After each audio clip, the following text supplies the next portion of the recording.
We have in the previous discussion covered the three generic strategies a firm may choose. But is a firm constrained to be in these four boxes that Porter created? Not necessarily. To see the varying competitive positions that a firm may adopt, we have to go back and relook at the way the competitive position is mapped. Let me do that for you now.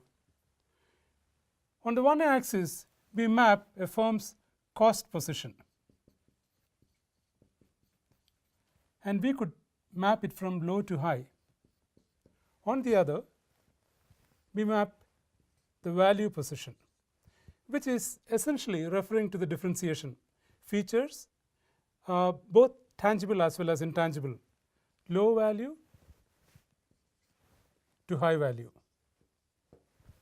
So, at this extreme we have low perceived value and therefore low prices, and at this extreme we have high perceived value, that is many features, a high level of differentiation and high prices. So, in this graph a firm could occupy a position anywhere along this gradient. Theoretically speaking, a pure cost leader would be located here. On the other hand, incidentally, there is nothing called a pure cost leader, but someone who follows an exclusively cost leadership strategy, and a firm that follows an exclusively differentiated strategy would be here. In reality, firms choose positions along this gradient, and they might not necessarily be on this line. This line represents the industry average. If you are below this, you are below the industry average profitability,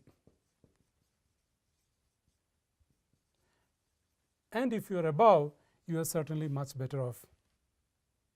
We could map the competitive positions of firms in an industry along this gradient. To make it a little bit more complicated for you, I would now like to highlight the fact that in reality this is not a straight line. What you have is an efficiency frontier. So, the firms with the best trade off between value and cost would position themselves somewhere along this curve. So, the next question that comes to mind is, can a firm occupy multiple positions on this curve? If you consider the Taj group of hotels, there are four ranges of hotels starting with the Ginger,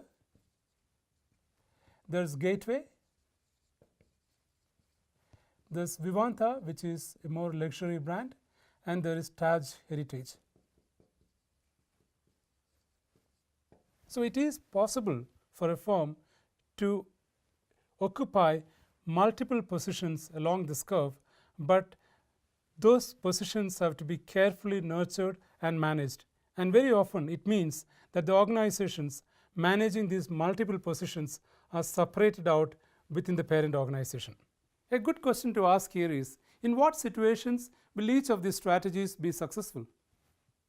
In general, it would be all right to say that cost leadership approaches work where the demand is elastic, while in the case of differentiation, market demand tends to be inelastic. You can easily appreciate this in the case of makers of luxury goods, typically focused differentiators. Their demand tends to be least affected during recessions.